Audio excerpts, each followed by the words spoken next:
நம் ஆண்டவர் இயேசு கிறிஸ்துவின் நாமத்தினால் மகிழ்ச்சியும் சமாதானமும் நம் அனைவரோடும் இருப்பதாக. கொலோசியர் 3:12-17 முடிய. நீங்கள் கடவுளால் தேர்ந்து கொள்ளப்பட்டவர்கள், அவரது அன்பிற்குரிய இறைமக்கள். எனவே அதற்கிசைய பரிவு, இரக்கம், நல்லெண்ணம், மனத்தாழ்மை, கனிவு, பொறுமை ஆகிய பண்புகளால் உங்களை அணி செய்யுங்கள். ஒருவரை ஒருவர் பொறுத்து கொள்ளுங்கள். ஒருவரை பற்றி ஒருவருக்கு ஏதாவது முறையீடு இருந்தால் மன்னியுங்கள். ஆண்டவர் உங்களை மன்னித்தது போல நீங்களும் மன்னிக்க வேண்டும். இவை அனைத்துக்கும் மேலாக அன்பையே கொண்டிருங்கள்.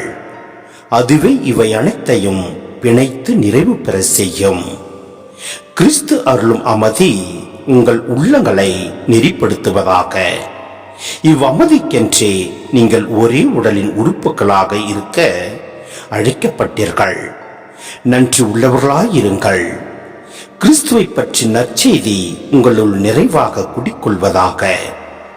முழு நாணத்தோடு ஒருவருக்கொருவர் கற்பித்து அறிவுரை கூறுங்கள்.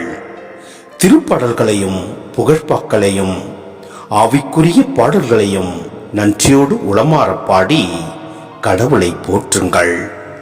எதை சொன்னாலும் எதை செய்தாலும் அனைத்தையும் ஆண்டவர் இயேசுவின் பெயரால் செய்து அவர் வழியாய் தந்தையாம் கடவுளுக்கு நன்றி செலுத்துங்கள். சிந்தனை. இங்கு இடம்பெறும் 6 நற்பண்புகளில் இரக்கம், கனிவு, பொறுமை ஆகிய 3ம் பவுல் கலாத்திற்கு எழுதிய திருமுகத்தில் தூயாவின் கனிகளாக குறிப்பிடப்படுகின்றன. மனத்தாழ்மை என்னும் பண்பு பவுல் காலத்தில் சிறப்புக்குரிய பண்பாக ஏற்றுக்கொள்ளப்படாவிட்டாலும் இயேசு இப்பண்பிற்கு மிக சிறந்த எடுத்துக்காட்டாக விளங்கினார் என்பதை மறுக்க முடியாது. பரிவுள்ளம் என்னும் பண்பு இயேசுவுக்கு ஏற்றி கூறப்பட்ட நற்குணங்களில் ஒன்று. இறைவனால் தேர்ந்து கொள்ளப்பட்டவர்கள் அவருடைய அன்பிற்குரியவர்கள் எப்படி வாழ வேண்டும் என்னும் வழிமுறைகள் இப்பகுதியில் இடம்பெறுகின்றன.